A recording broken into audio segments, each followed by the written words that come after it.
Alright, Schlockmeister fans, we're going to watch something here called The Jaws of Death, or Mako, Jaws of Death. Let's check it out.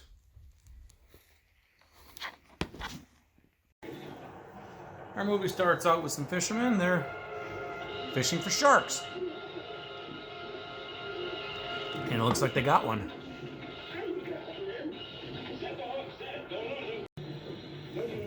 Suddenly, a scuba diver shows up, just came out of the water and hops onto their boat.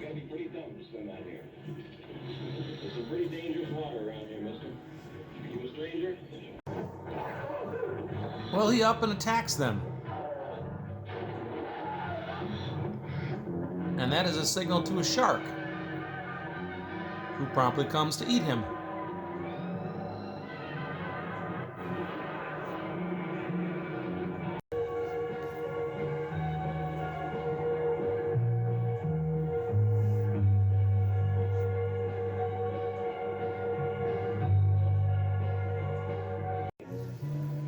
That scuba diver was Sonny, played by Richard Jekyll. That guy.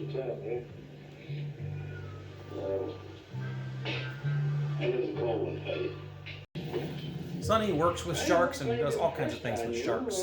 How important this test can be. No one's ever filmed the birth of a wild shark before.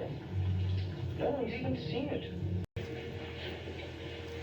If you want help, then don't complain when federal legislation is passed naming shark a bounty fish.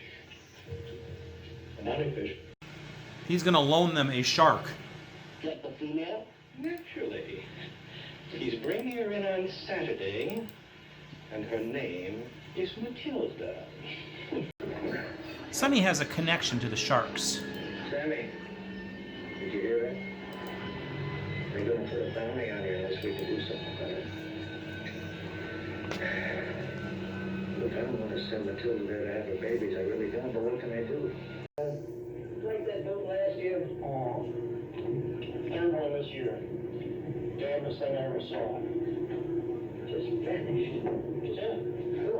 Skipper, a mate, some dude from up north. Well, that's the boat I think that Sonny attacked. This is Karen. She's almost about to be assaulted by some guys, and Sonny pulls over and decides to help.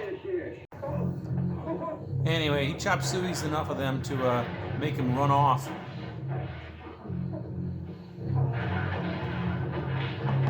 Karen is grateful. He's going to give her a ride home, but first he's got to stop to feed his sharks.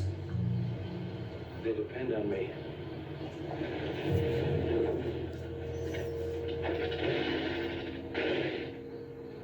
No. They go back to his place where she checks out this medallion he has with a shark tooth in it.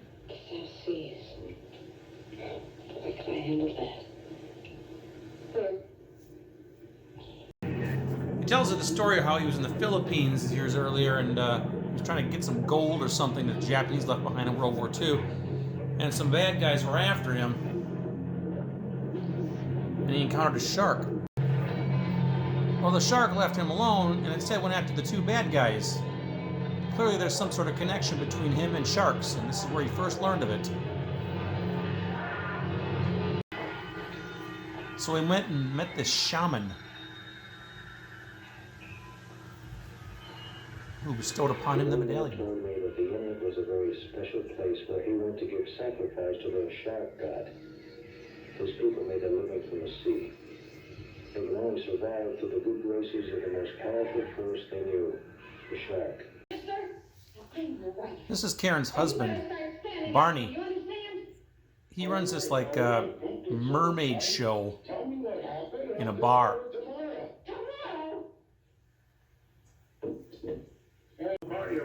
He wants to put some sharks in the show.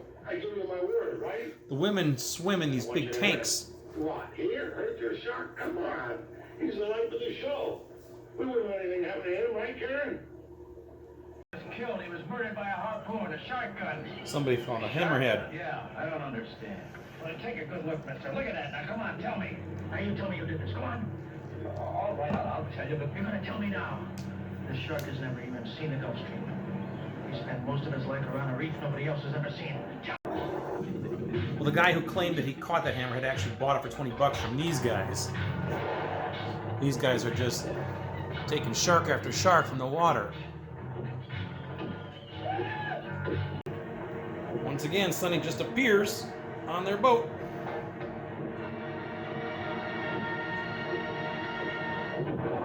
And he kills. Once he's dispatched everybody on their boat, he sends their boat back, unmanned.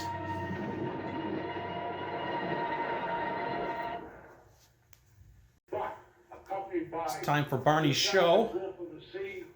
A man-eating shark. Karen, the death-defying shark bait.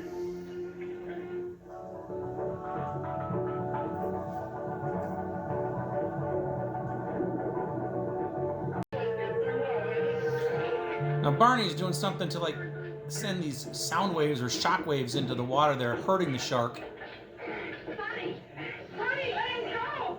Sonny, I said let him go before he calls the cops! Swimming. I like to swim. Karen sticks up for her husband. Worst thing I ever heard. Oh, I know what you thought. Are you sick? You are a sickie. You live out there on that pigpen island of yours. Think I have stooped so low that a garbage picker thinks. Get out of here! He also borrowed that pregnant shark to this institute so the shark could have his babies there, but they all died. This pisses him off even more. Next thing you know, he's dumping everybody into the water.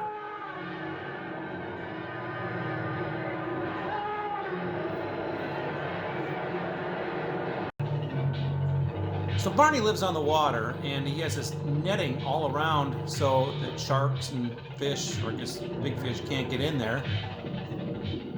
Now they can. And Sonny just happened to bring a shark with him.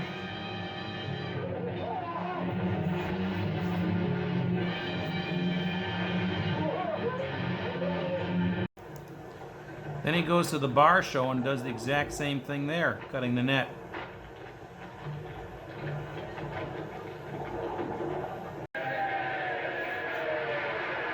Unbeknownst to Karen, she's the next meal.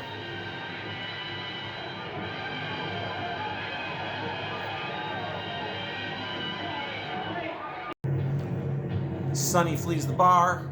Police are after him. A hurricane is about to hit too. Sonny takes a shot in the leg. Hey, you understand? No, ain't nothing.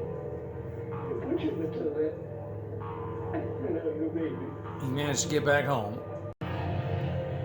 Sonny then decides to jump in. And I don't know if Sammy the shark is mad at him because of what happened to Matilda, or if it's just too tempting because of his bloody leg. But this is the end of Sonny. And this is the end of our movie. Alright, let's talk about the Jaws of Death, sometimes known as Mako Jaws of Death. I have this cheap DVD of it, and turns out, though, this has actually been released on Blu-ray recently, like in the last year, on some compilation package called They Came from the Swamp. The guy, William Grief, I guess, wrote this, produced it, and directed it. So I guess it's a box set with his movies in it, and this one was in there. I wasn't even aware of that. This DVD you can get pretty cheap, less than $10, because it looks like it's a VHS rip. So that explains the low quality of the video you just saw. But anyway, Richard Jekyll and Jennifer Bishop. So Richard Jekyll plays Sonny. Turns out years earlier he was in the Philippines doing something. I'm not exactly sure what. Something about getting some gold the Japanese left behind in the war or something. I don't know. But anyway, he was being pursued by some bad guys in the water, and then a shark came out of nowhere and attacked the two bad guys and left him alone. Turns out he has some sort of connection to sharks. So he goes and visits this shaman who has this giant shark thing behind him, who gives him like this shark's tooth in a medallion type thing, and basically says, you're part of the shark club or whatever it was. Whatever it was that he joined. So he has this connection to sharks where he can like swim with them, talk to them, pet them, whatever. They don't bother him. And subsequently, he takes care of them. He feeds them everything. He's come back to Florida now, and he really is at one with the sharks. He's constantly feeding them. They're basically kind of his pets. He even has his house over the top of some water, and he has a little thing that he can open up in the floor to, feed the sharks, go down into them, whatever, swim with them, whatever. Anyway, as the local sharkman, he attracts the attention of these biologists who want to do something with the sharks. As well as this guy who runs this strip show. It's not really a strip show. It's basically a show, a bar he has that has, how sometimes they have like these mermaids, in these big tanks. Well, he has some sharks in these, or he wants to put some sharks in these tanks with his like mermaid show type thing, which his wife is a part of.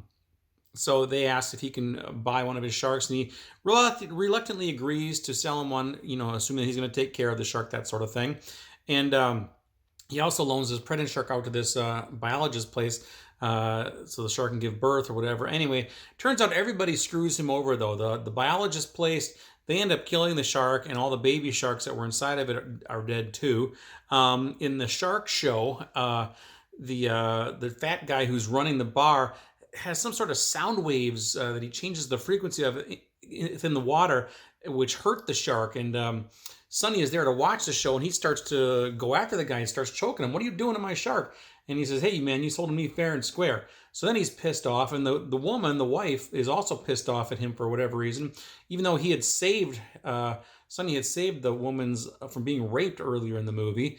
Anyway, he says, "I'm going to come back for my sharks. You guys are done." He's like, but they say, "Hey, you sold us fair and square." So anyway, then he goes out and he sets out to get revenge against these people by killing them, by feeding them to sharks.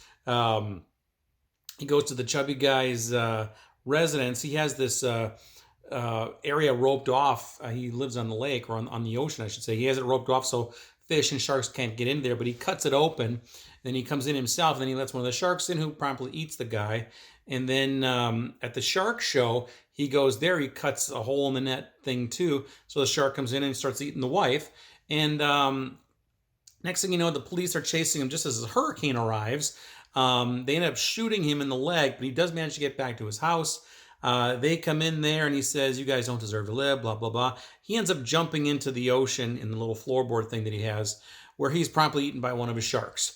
Now, why do they eat him this time? Maybe because his leg is bleeding? I don't know, and it was too tempting? I don't know, but that's how our movie ends. So anyway, that is Jaws of Death, or Mako Jaws of Death. Like I said, you can get the Blu-ray for about $100. It's a whole box set now. I do not have that box set. I have the cheap DVD, which I'll leave a link to that one down below. And like I said, you can get this for less than $10. It's a VHS rip, but whatever. It's not the greatest film in the world. No nudity. Obviously, there's some shark attacks and a little blood here and there. Yeah, that's pretty much it. Don't know what else to tell you about this. Incidentally, my fellow Schlockmeister brother Jeff rented this movie on VHS, 25 years ago. It turns out the movie that he got inside, it's a Paragon VHS tape. But the movie inside was not the Paragon VHS tape. It was a different thing called Jaws of Death, which was like a documentary. I didn't know if it was somebody screwed up somewhere or what, but he never really had the movie. I have since acquired that same Paragon VHS movie, and I thought it'd be kind of funny to copy that and put it inside here as well, slip it inside here along with this movie, in case that was also documentary, but it's not. The VHS I have is a legit Paragon movie, which is this movie here. So who knows? But anyway, that's it. By the way, that Jaws of Death documentary, you can find that on IMDb also. It came out a year after this movie did, by the way. So this came out in 76, that came out in 77. No connection between the two other than the name. That's it. Jaws of Death, Mako, Jaws of Death. Let me know what you think about it. Leave some comments. Watch it. Bye.